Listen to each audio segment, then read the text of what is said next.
Okay, welcome class to the history of graphic design. This is an incredibly brief synopsis hosted by me to give you a sense of where we came from, what the different eras of graphic design were, and to figure out which era you are most aesthetically drawn to and to maybe pick out a graphic designer from that era to do your project on. So, without further ado, the history of graphic design. Okay, arts and crafts. The arts and crafts movement is where we're going to start from about 1850 to 1900. Okay. William Morris was the main designer of the arts and crafts period.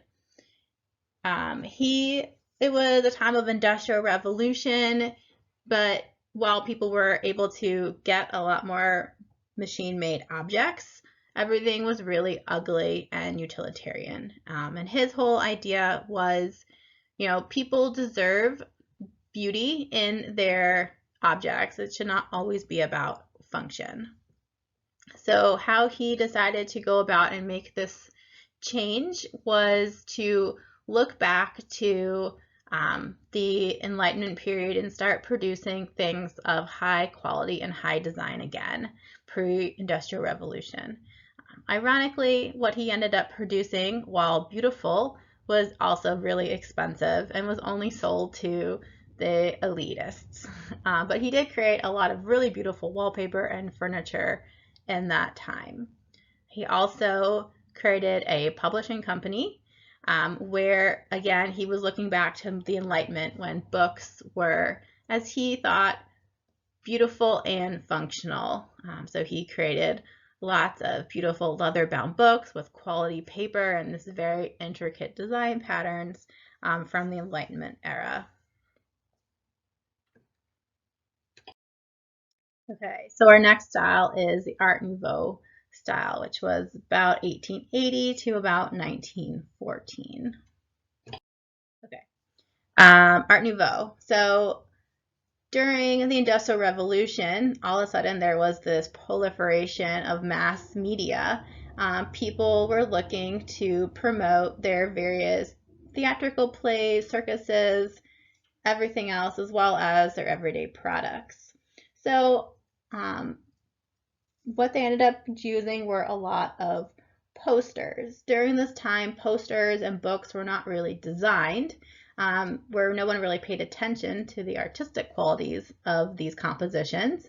Instead, they were really just drawn up by the jobbing printers who were really more machinists than artists at the time. Because these advertisements and posters would be put up, pasted up all over the place, and then within a week, within a couple days, new posters would be pasted up on top of them. So they were really short-term pieces. And ironically, one of the major concerns that advertisers during this heyday of posters had was the question of whether an artistically designed image would create more business than a less accomplished one. So advertisers didn't want to spend money to make nice stuff if it wasn't going to help them make more money. So in the later part of the 19th century, there was an entire generation of European designers who really felt like this urban world that was being created by the Industrial Revolution lacked beauty. So just like what William Morris was saying, a few decades earlier. And just like William Morris, these artists really wanted to have an aesthetic impact on the everyday, mundane, ugly, dirty world. So they started setting out to create basic stylistic principles. But while William Morris looked to the past and embraced, historic styles, these new artists were looking at today and the world in which they lived, and they became really inspired by the current vibrant city life that they were living. So the term Art Nouveau, or New Art, became the umbrella term to talk about the various design movements within this late 19th century in Europe and the United States.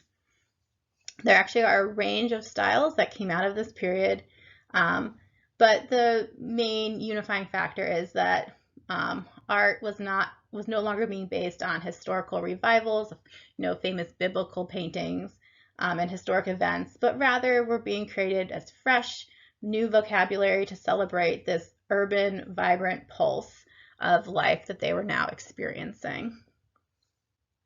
Okay. So next we have World War I comes about.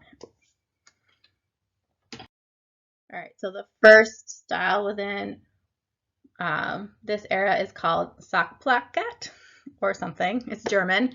It's a German poster style. So this style was started by a German designer called Lucian Bernhardt. And the way his story goes is he entered a poster competition for Priester matches. It was really common at the time for companies to hold these poster contests to help them create advertising, since there wasn't any kind of standard design profession or established community that clients could call on to create ads for them. So Bernhardt was trained in the Art Nouveau style, and he apparently designed a poster in that style and then looked at it and realized there was just so much happening that he felt like the product was really getting lost in the message. The message was really muddied. So he began a process of, as he said, addition by subtraction, where he gradually removed all the elements that could compete with the matches for the viewer's attention. And this is what he ended up with: black poster, red matches, brand name, Priester. So this new look became a reductive poster style. And the anecdote goes that, Priester, Bernhardt submitted this poster to Priester. One of the judges saw it and just threw it in the trash immediately and was like, "That's crazy." And then another artist who was like the main judge saw it in the trash and was like, "Oh my gosh, it's amazing. This is our winner." And this new German poster style was born. And it definitely became popular. I mean, corporations appreciated this alternative look to the more obvious and arty Art Nouveau style, which some clients felt the complexity of that style was obscuring their product, which was Bernhardt's whole premise. Okay, so then, of course, World War I breaks out. It was a conflict that started in the summer of 1914 and at the time was said to be over by Christmas. And of course, that didn't happen. It raged on for years and was one of the worst and bloodiest wars in our history. So posters were taken up by many countries to help not only get recruits, but just keep morale up. Think about it as at a time where your only source of news is the newspaper and other government messages that you're seeing. So poster campaigns were a really big thing all across Europe and in America. So as World War I is winding down, obviously there's a lot of disillusionment in Europe.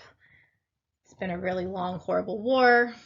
In 1916, there is a small community of young people who oppose the war that all gather in Zurich, Switzerland, which is a neutral area.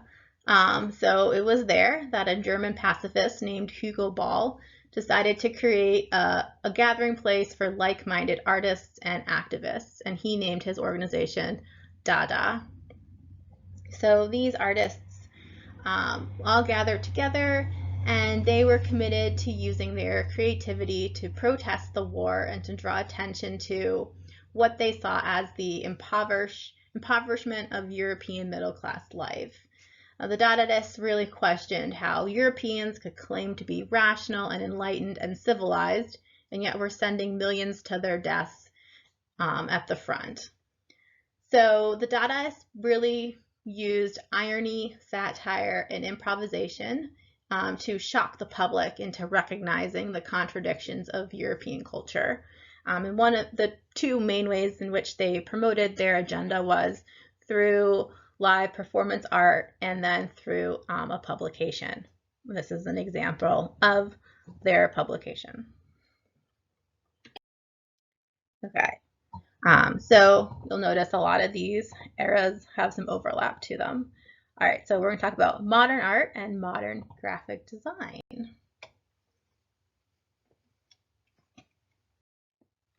Okay, so between 1910 and 1939, there were a bunch of different modernist art styles that were starting to be integrated into graphic design.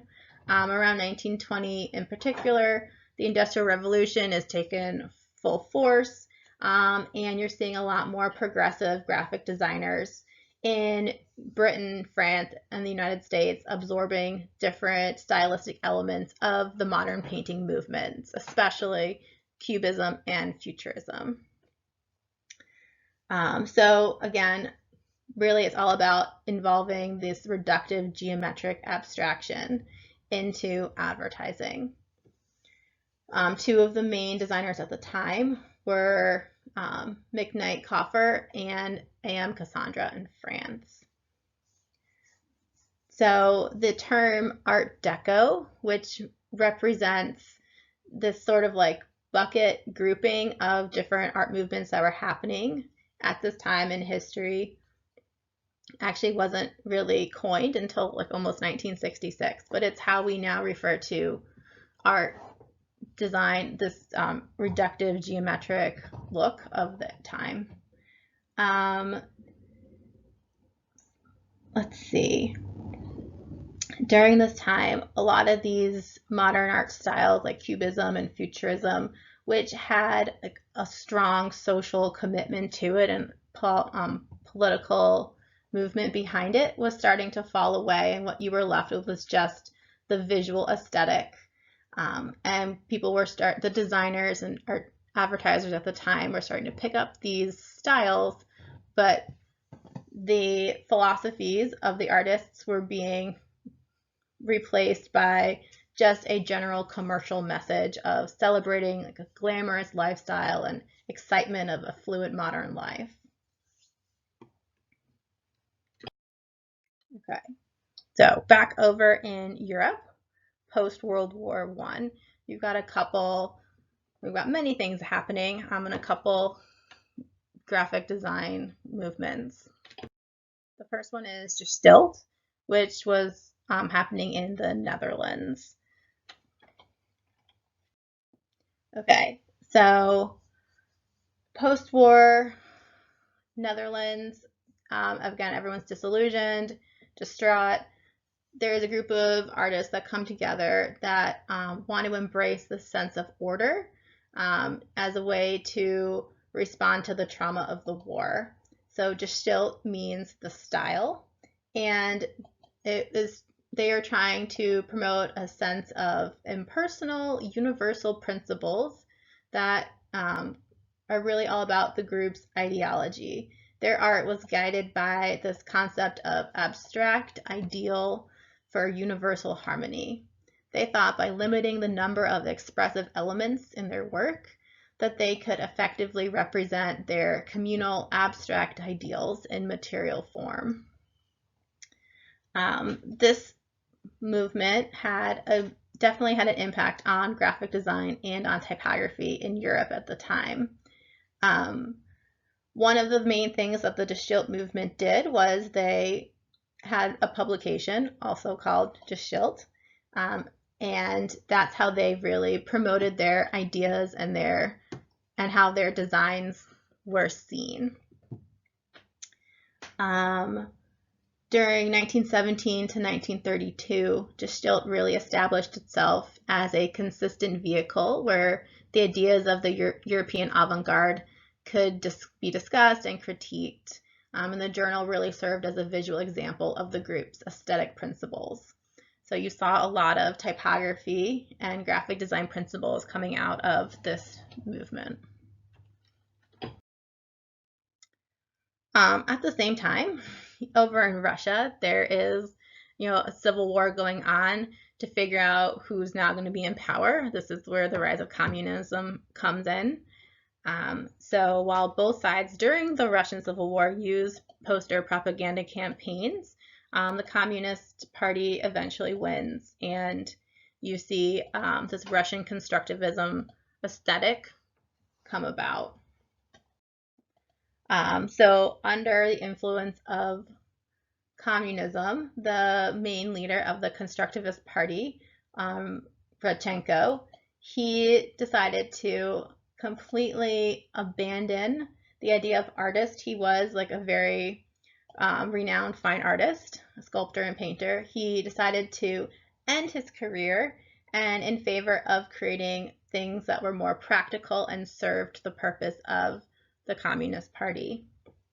So during this time, graphic designers definitely found an exalted status within the community, but they rejected the term artist in favor of more practical words such as engineer or constructor, which gave them a more pragmatic social role.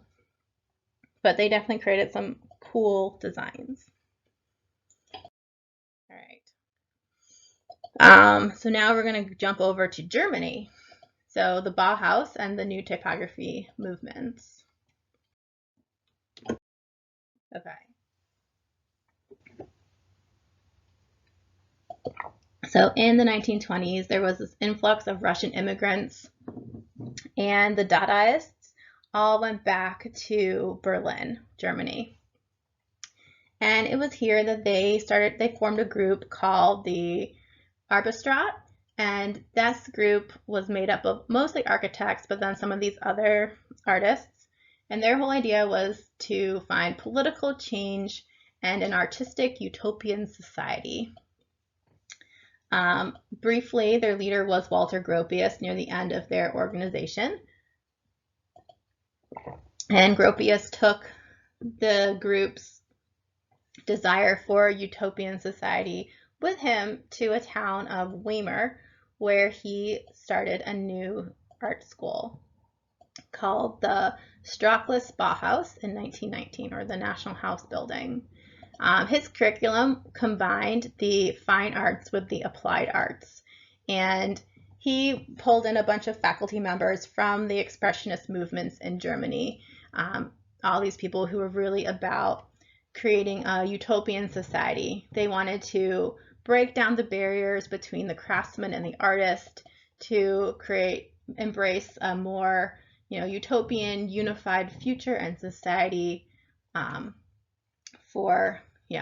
to create beautiful things for the masses. And the Bauhaus really focused on architecture, but it did have coursework and designers working in all fields, including graphic design. So this school started in 1919, and their original mission was all about this expressionistic utopian world. But then in 1922, Theo van Doesburg, the leader of the Gestalt movement, comes to town. And he starts offering lectures explaining this rational geometric principle behind Gestalt and Constructivism. And all of a sudden, these lectures, which were completely in opposition to what was happening at Bauhaus at the time, really found a receptive audience amongst some of the students and faculty who just weren't comfortable with this utopian ethos that the expressionists were promoting. So within a year, Gestalt and Constructivism had really taken over the Bauhaus, and the curriculum moved to emphasize more of this functionalism and this machine aesthetic of reductive geometric abstraction. And that is really what the Bauhaus movement is known for today, the geometric look. So some key things that came out of the Bauhaus was a lot of typography. The Bauhaus really embraced the sans serif type. They felt like it was really the only type style that could express the spirit of the machine age. They also really liked it because it was in stark contrast to black letter, which was the nationalist typeface of choice. And they felt like they wanted a new look that was simple and clear and impersonal, that really matched photography better and was a break from what everything looked like during the war. At this time, Futura, the typeface Futura, was designed by Paul Renner, which is a typeface that I'm sure you all probably still use today. It's still a really nice, really modern, contemporary typeface. And there was a lot of major architecture that happened in this period. It's also important to note that in 1933, the Nazi Party had risen to power in Germany, and in 1933, the Bauhaus was closed by the police and government, claiming that they had illegal propaganda materials in the house. Basically, the Nazis didn't like the Bauhaus school. They didn't like how the Bauhaus was all about a commitment to universalism, and it basically was just in contradiction to the government's desire to create this strong nationalist ideology and their obsession with the Aryan German culture. Okay.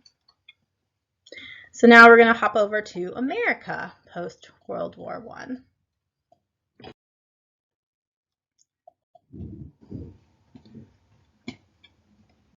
Okay, so in America, we still really liked the expressionist style, realistic illustration. There was really nothing avant-garde happening in America design-wise after World War I. However, during the 1920s was actually the first time the term graphic design was noted. It was written by a designer named William Addison Dwiggins, who was trying to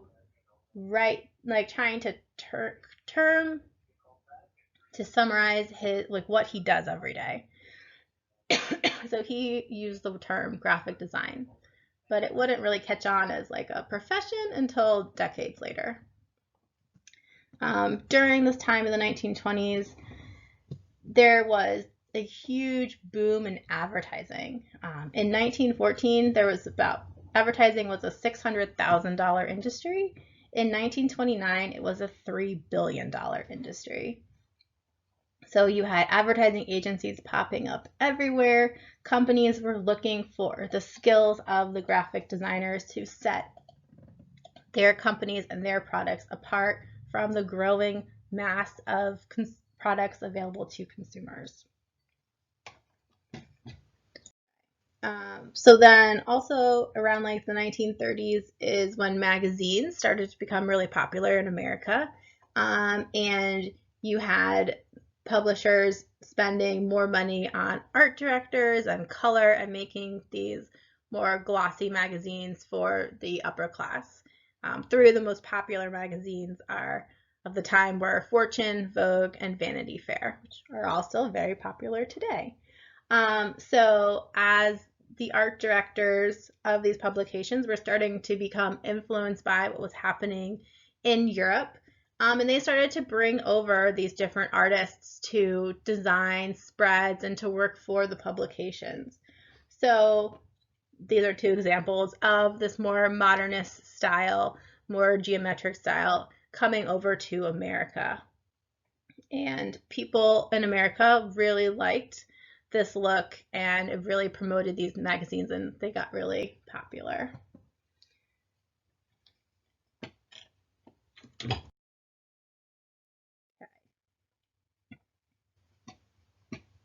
Okay. So while the upper echelon of American society was becoming more familiar with the Art Deco look and with European styling, the masses, for the most part, were still seeing the same expressionistic, same realistic illustration style in advertising. Advertisers were really hesitant to embrace this more modern aesthetic for fear that it would, detract from their sales. However, at this time, also, you have the Great Depression, and from the Great Depression came the WPA, and the branch of the WPA, the FAP, which was all about promotion of art in America, was formed. And the FAP was where the poster as a democratic art form that could reach out to people from all walks of life, especially the non-elite everyday people, was where we were. So now all people were able to look at and appreciate art. And stylistically speaking, the government patronage had the opposite effect of what one might expect, where it actually led to a more open environment for the introduction of the sophisticated Art Deco style to become widespread for the first time. Since under the FAP, American artists were free to pursue the modernist styles that they were seeing in Europe, that the advertisers and corporations were reticent to let them explore. So here are a couple posters that were produced during this time. This time, posters were everywhere. There was, it says, over 35,000 unique posters were designed in a small window of time. And you really saw an exploration of modern aesthetic. Okay, so then of course we go into World War II. Again, you see definitely a lot of poster design promoting the war and promoting national sentiment in America and in Europe.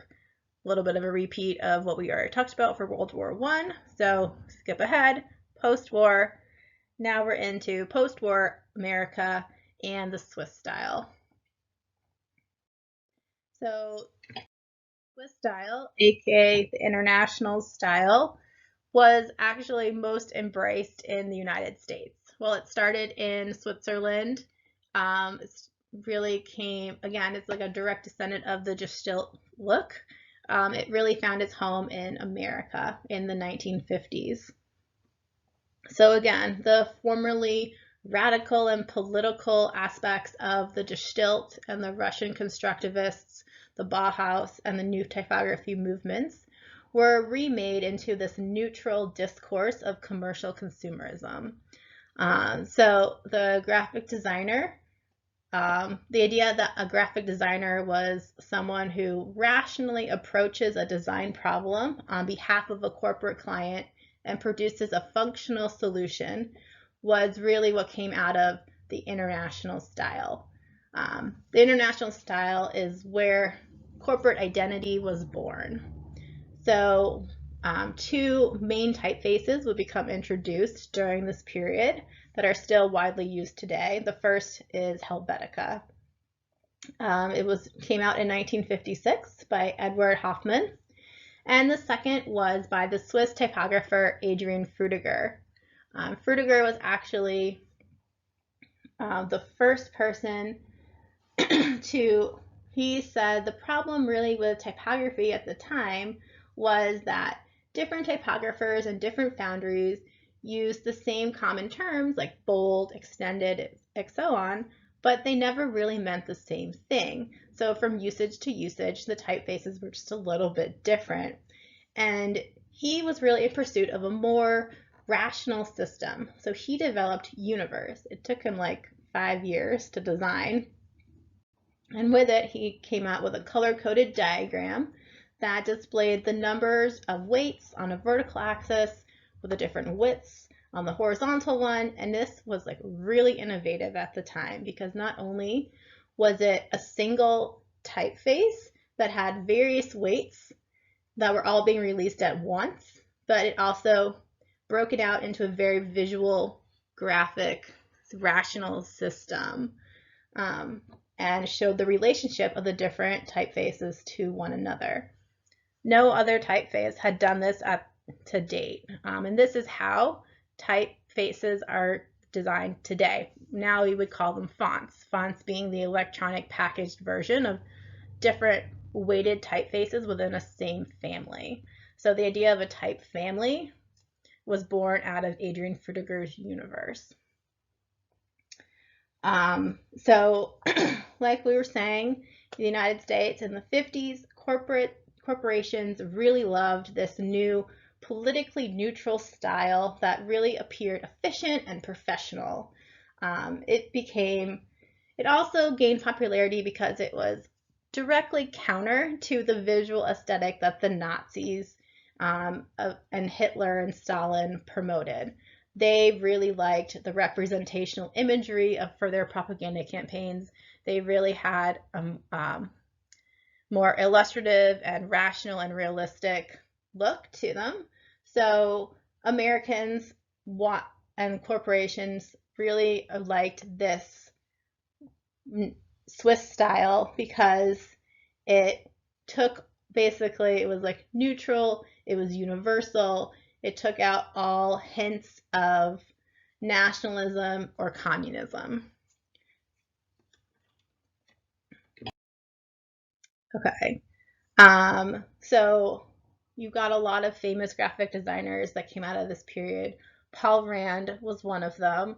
He developed some of the corporate identities that were developed by him in the 50s are still used today. Like, you'll probably recognize, if not all, most of these logos. These were their maybe original forms. They've been a little bit refreshed over the last couple decades, but they're still recognizable.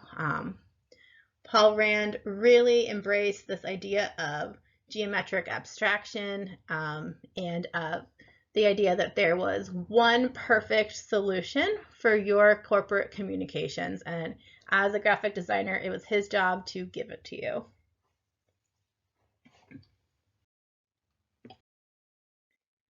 Okay, so around 1965 to sometime around the 90s, you get into postmodernism. Near the end of the 20th century, you just started to see a gradual breakdown of the international style as, you know, artists and designers started to challenge the idea that maybe there isn't just one look that is the correct look. Like, maybe we can, you know, think about other styles and be influenced by other theories and design movements when creating corporate identity and logo design. I think everyone was just getting sick of doing the same look. All right, so there are postmodernism. You have a lot of different looks, different aesthetics, different influences coming in. So I'm just going to highlight a couple of them. The first one being the psychedelic and rock posters and graphics. Again, thinking about this happened in America and in Britain at about the same time periods. So, right, you've got this growing youth culture, this growing general uneasiness of, you know, young people not wanting to grow up in, you know, the stifling middle class lifestyle of America, especially in California. You've got this large music culture happening, a lot of drugs happening as well, LSD being one of the preferred drugs, which is a hallucinogenic. And now you're starting to see, especially like music posters, rock posters, pulling in this aesthetic that more matches that hallucinogenic perspective. You also have at this time rock publications came about. So the Rolling Stone magazine was first published in the late 1960s, and then there was one in Europe called Oz at the same time. And these publications really promoted the youth agenda. They really started to put politics back into art and design. People were disillusioned by middle-class lifestyles. People were starting to notice, especially at universities, you know, racism, sexism, civil rights, and then later, you know, not agreeing with the Vietnam War. And so people, students, young people wanted to start to put that, what they,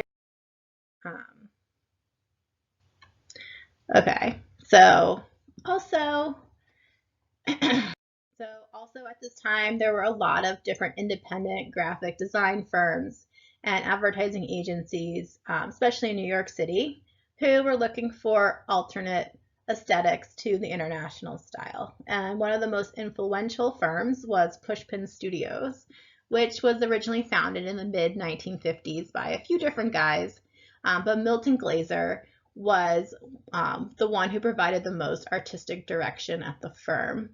And he really channeled the firm's energy into exploring a wide variety of visual artifacts and visual styles. And they just created a really diverse portfolio. And they started to have popular culture influence their styles. So this was just an alternate vision to the rigid principles of the international style. And Milton Glaser is the guy who designed the I Love New York icon, logo, whatever you want to call it, which obviously has major influencing factors on society even today.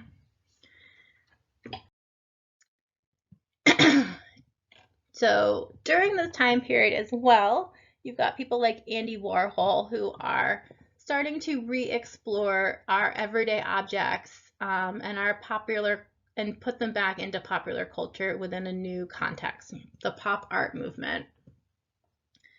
This influenced graphic designers as well to start looking at everyday objects or previous art movements and art history and reappropriate them into contemporary designs. So this whole idea of appropriation of the vernacular of everyday things taken for granted was really popularized at this time in American designs, like 1970s, 1980s. Simultaneously, graphic design became something that people could study at universities and at school. And one graphic designer who started to teach, he was teaching the history of graphic design, and he was like, there are no textbooks out there to teach this course. And so his name is Philip Meggs. And so he set about creating the first A History of Graphic Design textbook. It was published in 1983. It took him over a decade to pull together. But A History of Graphic Design by Philip Meggs is still one of the, premier textbooks on graphic design history. They have new editions constantly. It's still a real thing. So that came out in 1983. And during this time period, you really see graphic designers having like sort of an awakening that, hey, maybe we should go back and study our own history and pull from the past to be re-inspired for the future. So that idea definitely came out of this postmodernist movement of the 70s and 80s. So like I said, also already, there was this putting politics back into design, which had been stripped out with the international style. Designers are really starting to rethink that, and there's a lot of things going on in the world and culture, and you have this resurgence of the poster as political vehicle come out of this. So again, Vietnam War, racism, sexism, all of those things that were going on in America at the time, and in Britain, poster campaigns became a really big thing and like a really influential medium to get people's messages out there. Okay, so then contemporary design being 1990s to today, which seems like a very large window, but we're going to go with it for now. So again, contemporary design, what does that mean? That means what is happening today in the world of graphic design. So one subset of contemporary design, which now it feels really old, is this idea of grunge design back in the 90s. In early 2000s, when grunge music became a thing, this idea of expressive deconstruction. This was a certain aesthetic that gained some popularity. Stefan Stegmeister was like the lead designer behind this aesthetic. So this idea was all about experimenting with the limits of legibility. kind of taking this grunge look or expressive deconstruction and seeing like how you could break pretty much every rule around composition and legibility in pursuit of more of an expressive effect.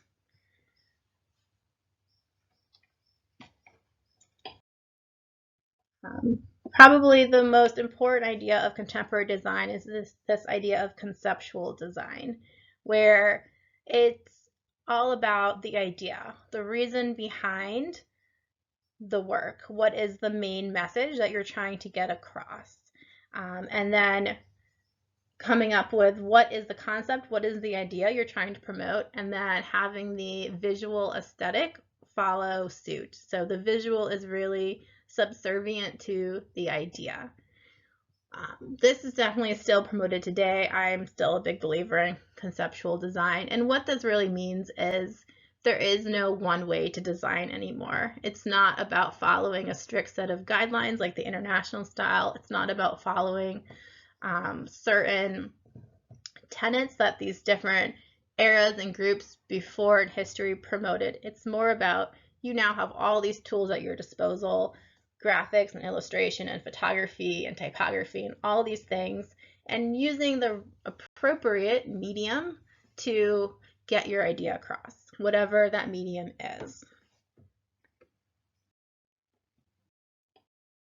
One thing that's different about graphic design today is also that corporations are much more sophisticated and they're much more willing to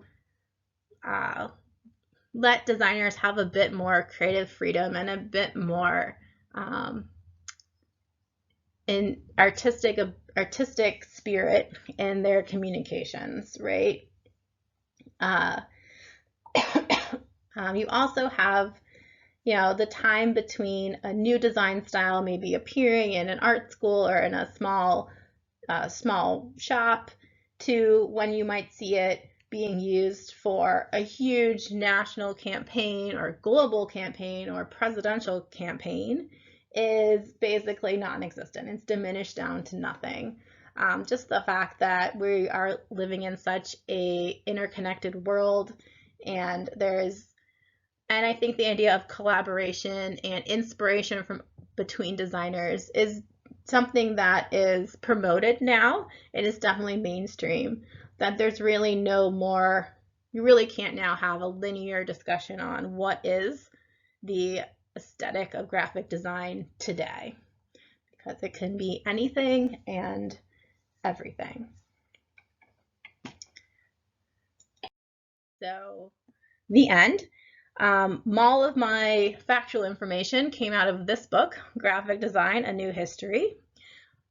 This book is in our library system at STLCC, and it's also right now available online while everything is closed at this link. I gave you this link in your assignment sheet as well. There are a lot more pictures and a lot more words in this book, so if you want to go back through and read up on all the things I glanced over or flip through and find some more visuals and some more artists of the different eras, I definitely recommend it. It's like a pretty good book to give you a broad sense of what was going on in the history of graphic design in the world. So the end. I hope that was inspirational, and good luck finding a designer and starting your project. Speak to you all soon. Thank you.